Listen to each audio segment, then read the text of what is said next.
Good morning, Scotland fans. I'm Gordon Smart, the Pound Shop James Corden. Welcome to Scotland HQ Live. We are all the way through Euro 2020. Win, lose or draw. Sadly, last night it was lose, but I can make you feel better today because last night when I came out of Hampden, I also got one of them.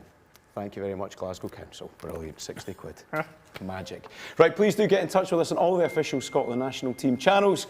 We've got YouTube, Twitter and Facebook. Use the hashtag ScotlandHQ. We would love to hear from you. Please do get in touch. Now, I do want to say something very special, right? Yesterday we had Darren Fletcher, Manchester United and Scotland legend on the show, and he very kindly signed this Scotland away strip. Oh, look at that. It's a cracker of a strip as well, signed by Darren Fletcher. If you want to get your hands on it, you can do. All you need to do is go to scottishfa.co.uk/donate, make a bid, and it could be yours, along with some other great stuff. We've got John McGinn's measuring tape on there, we've got a signed book and plenty of other brilliant stuff. All of that is supporting the Scotland national team's charity partners, Children's First and the Tartan Army Children's Charity. Right, this is what we've got lined up on the show today. Have a little gander at this. Bit of a recap on last night's game. We're not going to get too doom and gloom about it. We will be hearing from the brilliant broadcaster, Edith Bowman, also a friend of the show and a friend of ours. Charlie Mulgrew will be joining us, of course played for Scotland against England a number of times. And there's a bit of controversy around the darts from Friday night, which we're going to have to fix. There's been some trouble online, people complaining about it. So we had to invite the great man back, my co-host on the show today, my father-in-law. He's here, Jim Leishman, MBE, Provost of Fife, Fellow of Carnegie College. Google me hen, here he is. It's great to have you here, Jim. It's great to have you here, father-in-law. Sorry, yeah. The Provost of the Kingdom. It's a kingdom. Were you the 9th fellow as well? 9th fellow of Carnegie College. Very proud of all these achievements. A miner's boy, as I say. I've got to get it right, haven't I? Listen, Jim, on the football last night, you watched the game. Yeah. You've been involved in football where there's been a bad defeat. Yeah. How do you pick players up after something like that? I think my worst defeat is the Dunfermline manager, Goggs, was 8-1. We got beat 8-1 for Celtic, and oh yeah, boy, your life disappears. After that, I can remember going down to the SeaWorld in Queensferry and sitting in the car park because I wasn't want to go home because I was that annoyed, eh? But you get your system quick and then you look forward to the next game. You know, you can't change anything on the Saturday. It's happened. Neil Lennon even scored the goal. That's how sad it was, eh? And I had to live with that. But I'm quite a positive guy, Gordon. I got rid of that because if I went in the dressing rooms on the Monday, sad and down, that goes to the players. So I kicked back and says, right. And 8 weeks, 10 weeks later, we're in the final of the League Cup. Aye, so you turned it around. We turned it around. We got to the final of the League Cup at Hampden. What a great honour that was. I thought you said you were at the Sea Life Centre because you're going to chuck yourself into the shark tank or something. No, but that bad? Never ever, Gordon. Here, Jim, one good thing. Listen, you've played in front of some massive crowds. You've managed in front of some huge crowds. Yeah. It was great to hear that noise back in the ground for the first 15 or 20 minutes at least, eh? It was terrific. You know, I was watching it on the telly and genuinely, from my heart, I thought the players did really well, eh? Right. It was the timing of the goal that destroyed, that changed, I'm sure, Stevie Clarke's team talk at half-time. They're under pressure, they're chasing the game a bit more, and that changed, because up until then, the goalie had some really good saves, and you know, and that was a shame. And the second goal just destroyed it all, eh? You're capped by Scotland as well when you're under 18s, were you captain? I played with some great players, Gordon. You know, Kenny Burns, who European Cup winner, and Andy Gray, Frankie Gray, Leeds United, and Big Derek Johnson, and all these guys. You played against a few cracking Scotland players as well, didn't you? Oh, Gordon, at my time you had the Lisbon Lions. You were playing against the Lisbon Lions. You were playing against Rangers, won the European Cup Winners' Cup. I played against Jimmy Johnson twice. Right. And never met him once. Never met him. Here, listen, the boys in my ear are telling me there was a pat picture taken at the game last night of two people singing really badly. I don't know if we can have a little look at this picture that we've been sent in. There we go, little Martin Compston. He keeps calling himself the nation's sweetheart. 15.2 million viewers at Line of Duty. and their army security guard last night at the game. It was such a shame, Jim, the way, you know, we just wanted to get off to a good start. It didn't quite work out like that, did it? We started the game really well, Gordon, and the atmosphere, you know, the fans, you can imagine walking out and you hear them. It doesn't matter how many, they made themselves heard. They certainly did. And then after the losing the goal, it just went, went quiet. And just if you just had equalised, it'd been... Yeah. Scotland, England will be a different thing though. Jim, I've got another surprise for you. A family friend of yours that we're going to bring on now. Brilliant broadcaster, a good friend. I think she's superb. Great podcast she's got at the moment. Always on the telly. She was great on Radio 4 back in the day. And I think you've probably heard her singing a few times at the Crow's Nest. Ladies and gentlemen, Edith Bowman! Yay! There she is! Hey, Edith. Hey! How you doing, My face Edith? is almost as red as your arms, Gordon. I know, the Scottish tan is cracking, isn't it? In my 86 kit. Edith, how are you? What's the mood in the house like today? I mean, did you watch the game last night? I did watch the game. I was in full kit yesterday. I cried as the team came out. There was just such a wave of emotion of the team finally getting the chance to play in a competition again after so long. And I remember growing up watching, you know, going to games and even going to watch them train at places and things like that with my dad. It was so emotional going out, and I was screaming. I'm sure the neighbours had made a complaint or two, but yeah, you know, it was disappointing, the result. But I think in terms of the football that we played, we had so many chances, and it was really interesting listening to the post-match kind of analysis on the TV, and there was some great comments from. Oh man, I've forgotten her name, who used to coach the female Scotland team. And she was just saying, we had so many chances and we need to focus on the positive. And I think that that's what we need to do kind of going forward, is just try and, you know, it wasn't a great start, but, you know, we still got an opportunity to do it. And we always leave it to the last minute. So, you know, who knows? Edith, one thing I was going to say to you, we spent most of the time together that we've had at massive gigs with huge crowds. And it was special last night to see people back, because that must give you encouragement about returning to music and seeing those big crowds back in cheering teams and bands on, eh? Yeah, absolutely. I mean, my other half, Tom, he's booked at some festivals this summer across in Europe. I think end of July and then August. And just the idea of being in a communal space with people. And I think that's why I was crying yesterday watching the game, was just hearing that crowd, that real energy of all those people being there in one space. I can't wait for it. I can't wait. I've never asked you this, but how does it work in your house? Because Tom is a proud Englishman, and you've got two kids there. Were they in the Scotland strips yesterday, or how does it work out?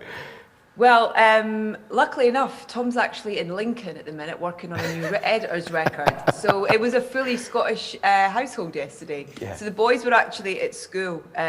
So I had this lovely luxury actually of just having the telly on, cranked up to the maximum, and singing along and just kind of going for it on my own in the house, which was actually kind of really nice. I felt like I was in a crowd of thousands, though. Excellent stuff. What are the plans for Friday then, Edith, for the Scotland-England game? I'm going to do some. I'm going to get some crystals out, and I'm going to do some positive, energy, and try and just positive mental attitude. I thought about trying to find some bagpipes from somewhere, and I might self-combust with excitement, because I remember way back being on a rooftop in Edinburgh when I was at uni, watching Gary McAllister miss that penalty back in '96, and I just remember that it was amazing actually being on the roof of Edinburgh, and you could hear the energy, you could hear people watching that game. So I hope it's not a repeat of that. It's funny thinking back actually, because I'm sure Scotland used to train at St Andrews, which wouldn't have been far away from the Crow's Nest in Anstruther. Yeah. And you said you went to watch training. I know your dad and you're a big family friend of Sir Alex's. Would that have been early 80s possibly when you went to see them? Yeah, there was definitely that, but even way before that, when I was like 2 or 3, we were at my granddad's caravan in Callander, and the team were training close by for Argentina in '78, and my dad's kind of one of those people kind of knows what's going on before anybody else, and we ended up going to watch the team play, and I've got this poster all signed by, Dalglish, and there's loads of them on there actually, so I've got this lovely thing, so that goes way back for me, in terms of that build up and that excitement. We've actually got a brilliant picture of you, I think, with Sir Alex, which must be in the 90s. There's your dad, Oh, yeah! Your wee brother's curtains there as well. Look at those. Look at those, and the highlights. Amazing. Excellent stuff. They're happy memories. And there's a new Fergie film out at the moment, so I'd imagine you'll be seeing him at some point to interview him about that. I actually saw him, so I've been doing quite a lot of remote stuff with him. We did a lovely screening and Q&A for the Glasgow Film Festival, actually, way back in February or March was that? But yeah, the film came out and I saw him 2 weeks ago at Old Trafford. I went up and we did a Q&A after they screened the film in the Sir Alex Ferguson stand with a big screen on the pitch.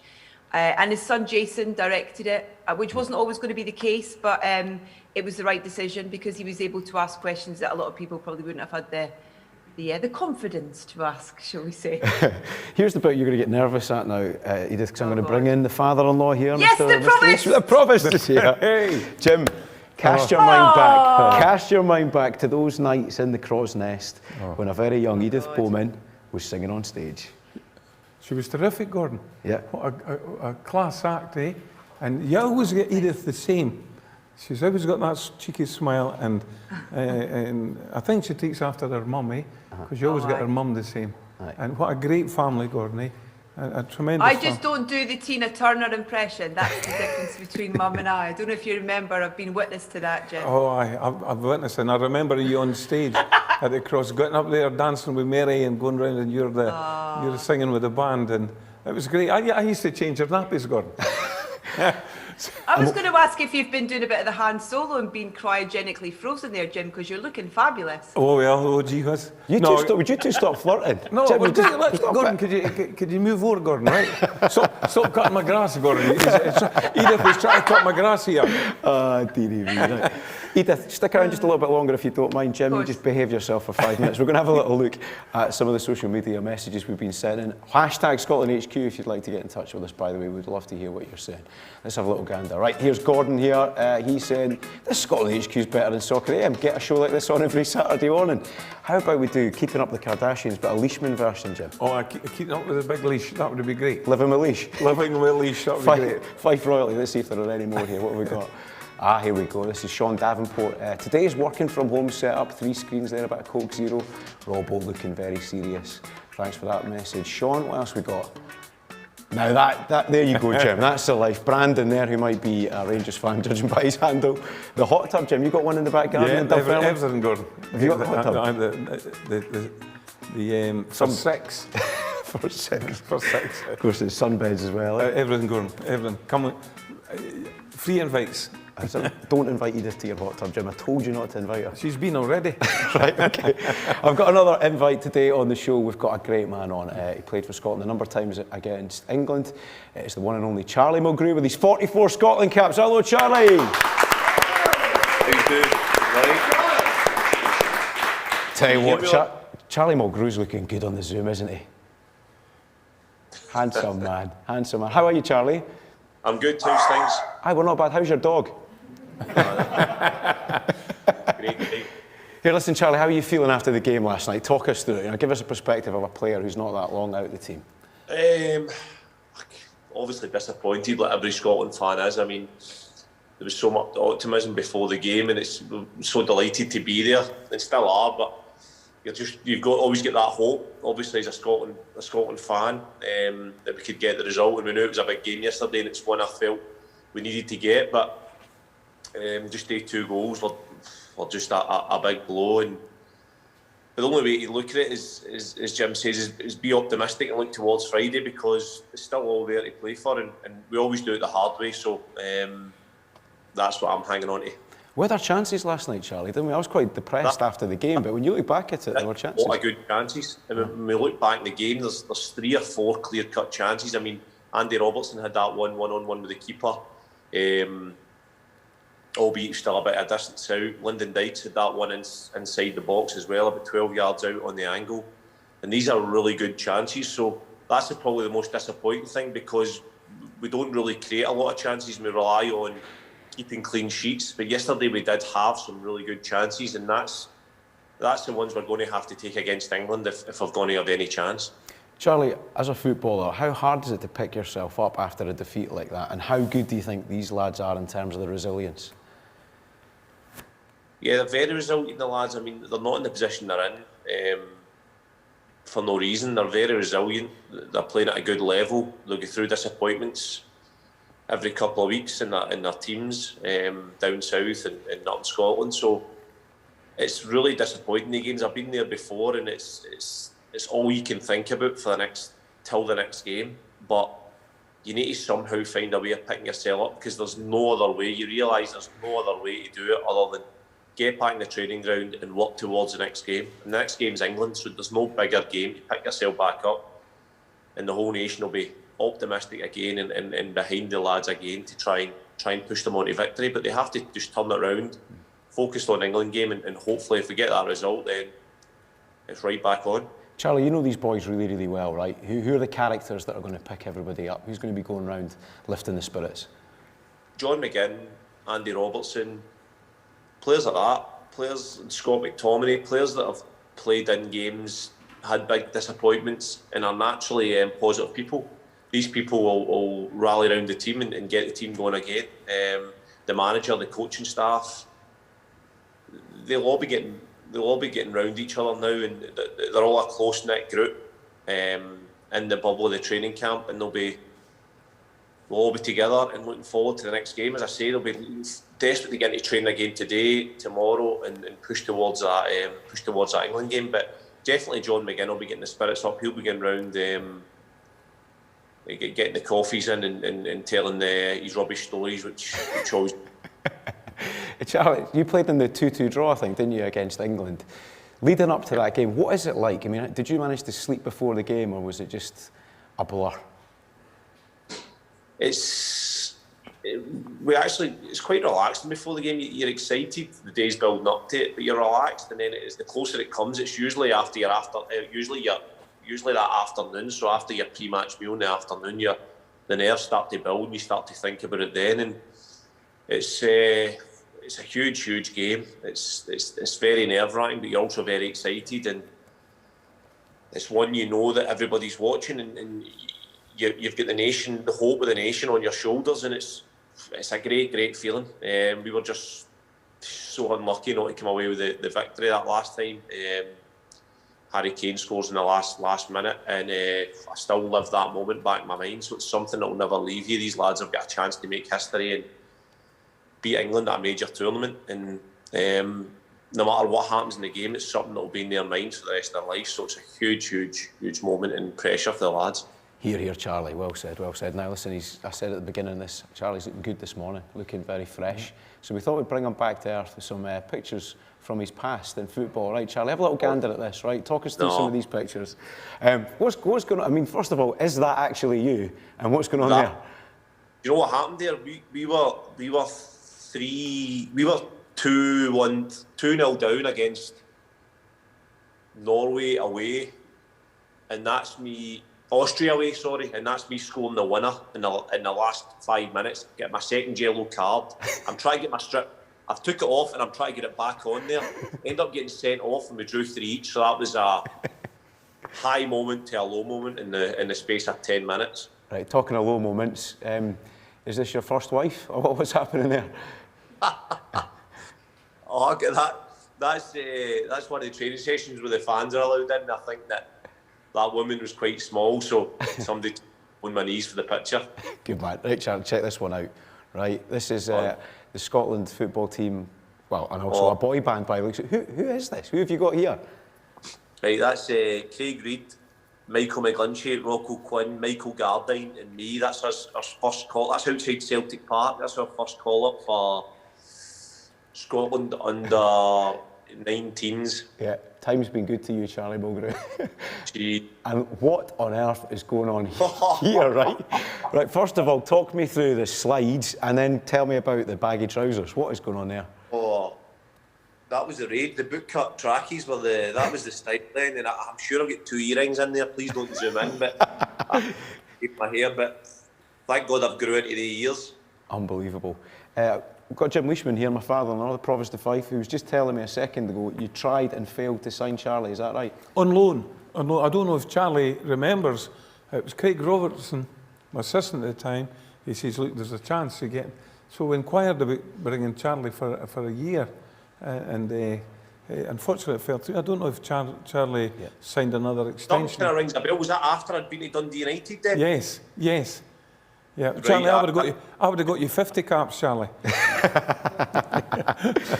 Edith, well, we've still got you. Edith Bowman, have you got a question for Charlie as well? A little bit of expertise from him about Friday, maybe? Yeah, I just wanted to know, like, because obviously playing any international competition game is a massive deal for an individual, but is there a significant difference when it is playing against England? 100%. It's you basically, the Scotland players are all Scotland fans, so you're basically a fan playing against England, who, there's no mistake about it, you've grown up in Scotland knowing that's the biggest rivals, and it's us versus England, so you're playing against it. It's a great feeling. It's like there's no many bigger games. Celtic and Rangers is the same sort of feeling. It's like a big, huge rivalry that there's that extra bit of pressure, the extra bit of nerves, extra bit of excitement. You know, there's a lot more riding on it than just the 3 points or the winning of the game. There's a lot more. There's a pride. There's on it. And before you leave, right, we're going to go through you all here. Charlie, your prediction for the game Friday? Oh, God. I think it will be 1-0 Scotland. Yes, Charlie, that's right. Edith Bowman, come on, what's your prediction? I'm going 2-1 Scotland. Yes! Big Leishman? I'm going for a draw. Oh, I'm going for a draw, and then we'll win the last game, and we'll qualify. Right. So you've got to just keep calm, right? Get a result that gets you to the last game. Love it. That's it. And a master stroke for Stevie Clarke is give the boys a day off. Aye. Take away from the pressure, they'll go and have a laugh, and that'll help them. God, honestly, and a few pints. A few pints. Well, if they want a pint, fine. Honestly, if they do, just to relax them and get away from the pressure of the media and just say, right, hey lads, and they'll talk amongst themselves about the game, right?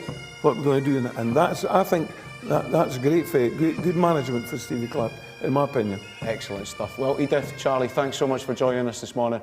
Best of luck on Friday. Cheers, guys. Come on, Scotland! Right, you might be aware that there was a little bit of controversy on Friday night when we did the 9-hour show with Lewis Irons. He's not very good at counting, is what we learned, right? There has been a VAR complaint, and we've had a look back at some of the darts action from Friday night. Take a look at this. Everybody. Right, so there he is, Lewis taking the provost up here for a game of darts. We were doing the 3-dart highest score challenge, Jim. Right, there's young Lewis. A bit tired by this point, I think. He's tired and emotional, 9 hours in. And the wily old Fife Fox is up here with his first dart. I think, what did you throw? A 14, right? 14's gone in. Then he's thrown a 20, not bad going, 34. Followed by treble 14, which we know is 42, which gives you a grand total of 76. But watch this. Watch this Jedi mind trick, everybody.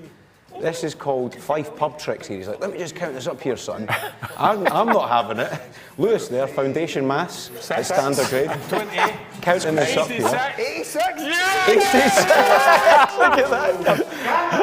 Absolute scandal. It's a disgrace. And by the way, he did that to Eric Bristow and Jockey Wilson and won a grand 30 years ago, but they're not able to defend themselves. So, Jim, I'm afraid we're going to have to go through this one more time. I will let you keep your 76, but I will give you the chance to beat your fake 86. How about that? Gordon, honestly, see down at the Ali Pally, the darts thrower doesn't count the darts. It's Lewis Irons' fault. I'm going like that. Right, 3 14s, that's in plus 14, that's 66, and 28 is, and he's looking at the thing, Gordon. Didn't blame me. Didn't blame me. Oh, come on, get up, you get. Come on then. Choose your weapons. Here we go. First of all, most importantly.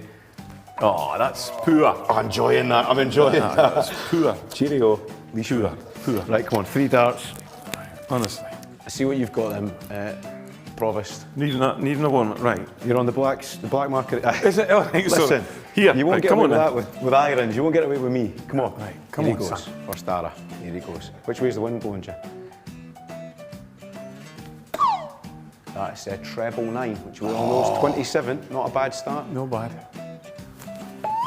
Followed by 9 again, 36. This one. Yes, Oh, get no, it! no. Yay! Yay! Get it right into that one! Yay! No. Yay! No. Get it right! Yay! 96. Oh! 40 guys, 40. What's the total? Yes! That is not happening. Get it right up. Oh, brilliant. Well, that did not go to plan. I can't believe that. That's just about it from us, unfortunately. He's done that. 96, by the way, absolutely outstanding. We are back tomorrow. Please do get in touch. #ScotlandHQ. We've got Josh Taylor, undisputed world champion, joining us. Somebody with real trophies, Jim. Oh, hey. And Callum Davidson, hopefully, as well. And remember, if you've not got enough of a Scotland fix, there's a chance for the women's team to win against Wales tonight. So make sure you are watching that. They are some team. Scotland's women playing tonight, 7:30, I believe, on the BBC, so check that out. We are back tomorrow. I've got a difficult commute back to Fife now. We'll see you tomorrow.